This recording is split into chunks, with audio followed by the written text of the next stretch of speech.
What's up BX, c'est Yacine sur BX1. Ce lundi est sortie une étude sur la place de l'islam et des jeunes musulmans dans la société belge. Et ouais, c'est une étude qui te concerne pas. T'es trop vieux. Eh bien, pour ma part, je vais quand même tenter de répondre aux questions que se sont posées les chercheurs de l'ULB et de la VUB pour voir où je me situe par rapport aux jeunes interrogés. Je vous invite également à le faire, que vous soyez musulman ou non, pour comprendre votre rapport à Bruxelles. Générique.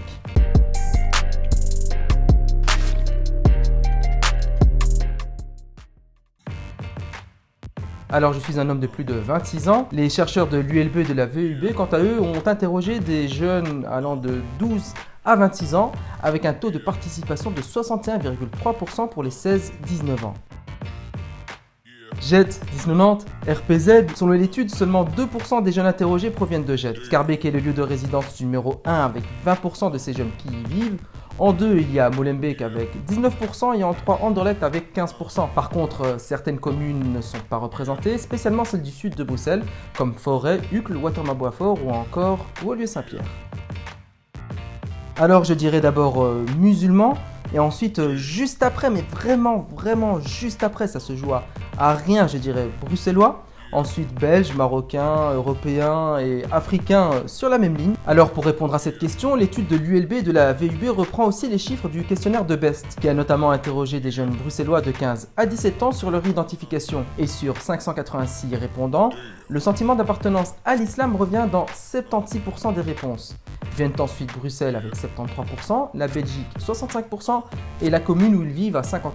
Malgré de légères préférences pour l'une ou l'autre identification, les jeunes ont donc de multiples appartenances.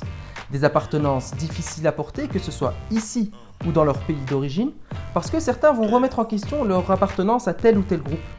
Mais ces jeunes vont le dire, ils sont fiers de ces appartenances. Pour répondre à cette question, l'étude de l'ULB et de la VUB a repris les données du questionnaire de Best, qui a posé plusieurs questions à des jeunes musulmans mais aussi non musulmans, afin de comparer l'incidence de la discrimination par rapport à ces deux catégories. On va donc parcourir ces questions ensemble. Alors, est-ce que j'ai déjà été accusé à l'école de quelque chose que je n'ai pas fait? Oui. Est-ce que j'ai obtenu des points scolaires que je ne méritais pas? Oui. Est-ce que j'ai eu l'impression que quelqu'un avait peur de moi? Oui. Est-ce que j'ai déjà été suivi de près par des agents de sécurité privés ou des vendeurs dans un magasin? Oui. Est-ce que j'ai été mal ou injustement traité par un enseignant? Oui. Est-ce que les professeurs ont supposé que je n'étais pas intelligent? J'ai envie de dire oui, mais est-ce que je suis intelligent? Ça reste à prouver. Est-ce que les gens s'accrochent, ou en tout cas se sont déjà accrochés à leur sac à main quand je les croisais? Oui. Est-ce que j'ai été traité injustement par un agent de police? Oui. Les chiffres de l'étude de l'ULB et de la VUB montrent donc que les jeunes musulmans sont plus souvent victimes de discrimination que les autres catégories de personnes. Cette étude montre également que les jeunes musulmans rencontrés n'ont pas fait état d'un vécu discriminatoire massif. Ça veut peut-être dire que les choses évoluent et qu'il y a du mieux. L'étude montre aussi que certains jeunes vont combattre les discriminations en montrant le bon exemple et de ce fait devenir en quelque sorte le représentant ou la représentante de la communauté musulmane dans son entièreté. Pour répondre à cette question, encore une fois, je vais reprendre les questions de l'étude de l'ULB et de la VUB sur l'identification des jeunes musulmans à Bruxelles. Est-ce que je me sens chez moi à Bruxelles? Tout à fait d'accord. À Bruxelles, je me sens menacé. Pas du tout d'accord. À Bruxelles, il y a une place pour moi. Tout à fait d'accord. À Bruxelles, je me sens marginalisé. Pas du tout d'accord. À Bruxelles, je me sens égal aux autres. Tout à fait d'accord. À Bruxelles, j'ai autant d'opportunités que les autres. Tout à fait d'accord. Mais les réponses à ces questions diffèrent selon l'origine. Par exemple, les jeunes d'origine marocaine se sentent plus à l'aise à Bruxelles que les jeunes d'origine turque. Ils sont 76% à se sentir à l'aise à Bruxelles, contre 72% pour les jeunes d'origine turque. Alors que les jeunes d'origine turque se sentent moins menacés que les jeunes d'origine marocaine.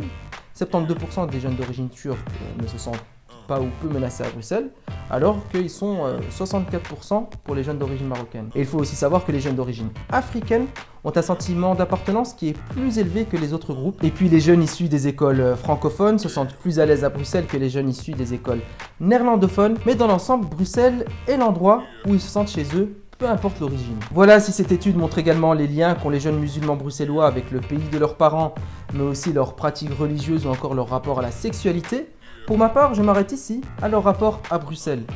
Vous aussi, en tant que musulman ou non, vous pouvez répondre à ces questions et expliquez-nous dans les commentaires quelle est votre appartenance à Bruxelles. Quant à moi, je vous dis à la semaine prochaine. Ciao les amis.